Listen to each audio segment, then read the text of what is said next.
नमस्ते। आप सभी का हमारे YouTube चैनल पे बहुत बहुत स्वागत है। इससे पहले वाली वीडियो में मैंने आपको बताया कि माघ मास की संकष्टी चतुर्थी का व्रत कब है, इसका शुभ मुहूर्त क्या है तथा चंद्रोदय का समय क्या रहेगा। आज मैं आप सभी को इस वीडियो में मारवाड़ी भाषा में माघ चतुर्थी की संकष्टी चतुर्थी की कथा सुनाऊंगी और इससे अगली वीडियो में मैं आपको हिंदी भाषा में संकष्टी चतुर्थी की कथा सुनाऊंगी। तो प्लीज़ उन वीडियोज़ को भी ज़रूर देखें। और मैं अब आपको बताती हूँ कि संकष्टी चतुर्थी व्रत की विधि क्या है। माघ बधी चौथ न चौथ को व्रत कर, ई दिन कहानी सुन। जद एक पाटा पर जल को लोटो, तिलकुटो, सफ़ेद तिल में गुड़ या चीनी मिलाकर कूटकर तिलकुटा बनाया जाता है। चावल रख, पिछ लोटा पर साथियों कर और 13 टीकी रोली से देव। हाथ में तिलकुटो लेकर माघी चौथ की कहानी सुन।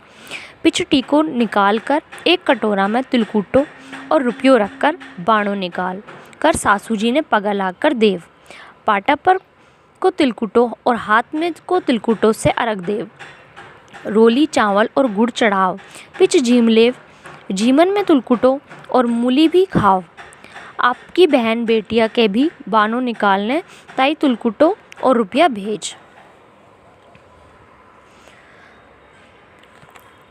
अब मैं बताती हूँ कि चौथ का उज्जमन कैसे करते हैं। अगर कोई के लड़को हो या लड़की को हो विवाह हो, जी को साल माघी चौथ को उज्जमन कर। ई दिन सवा शेर को तिलकुटो और बेसी बनाव। ई की 13 कुंडी कर के ऊके ऊपर एक तियल और रुपया रखकर कहानी सुन के बाद हाथ फेर कर सासू जी ने पगा लाकर दे देव। तिलकुटा का बाना बांट देव। माघी चौथ की कहानी। एक साहूकार साहूकारनी थी।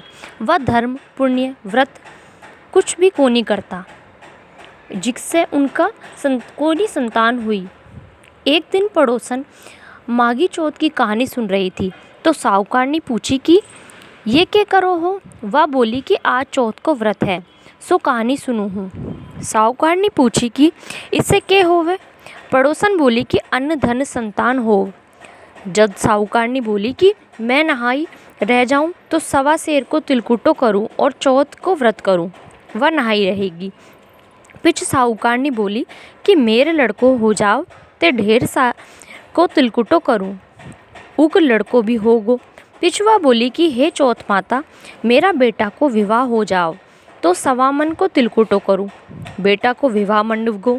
वह लोग बारात लेकर गया। चौथ माता सोची कि याद जब से नहाई है तब से तिलकुटो बोले हैं और अब तो बेटो भी ब्याह चली गए तो भी एक तिलकुटो को नहीं करियो। अगर आपा इन्हें चुटकुलो नहीं दिखावंगा तो आपा ने कलयुग में कोई कोनी मानसी। बटी ने बेटो 3 फेरा तो ले लियो। चौथा फेरा में चौथ माता गाजती घोरती आई और बींद ने उठाकर पीपल पर बैठा दियो। फेर में सार हाहाकार मच गया। सारी बींद ने खोज लिया, कद भी कोनी मिलियो। बहुत सारा दिन बाद गणगौर आई। छोरिया गणगौर पूजन के लिए गई। पीपल के पास दूबलिया ने जाती। पीपल पर से बींद रोजीना एक छोरी ने बोलतो ओ ए मेरी अदब्यावड़ी। यह सुन सुन के छोरी सूकण पड़ गई।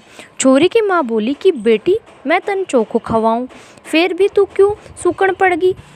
जद छोरी बोली कि माँ जब दूब लान जाऊं तो पीपल पर से एक जनो बींद का कपड़ा पहना, मेहंदी लगाया, सेवरो पहना। रोजीना मैंने बोले कि आ ए मेरी अदब्याड़ी। माँ बैठ जाकर देख तो ऊको जवाई ही बैठड़ो है। जनावा बोली कि मेरी बेटी ने अदब्याई करके थे अट क्यों बैठा हो। बींद बोला कि मैं तो चौथ माता के गेण आयो पड़ियो हूँ। मेरी माँ तिलकुटो बोली थी जी को करियो कोनी, जिससे चौथ माता में ने नाराज होकर उठा ले आई और उठ बिठा दियो।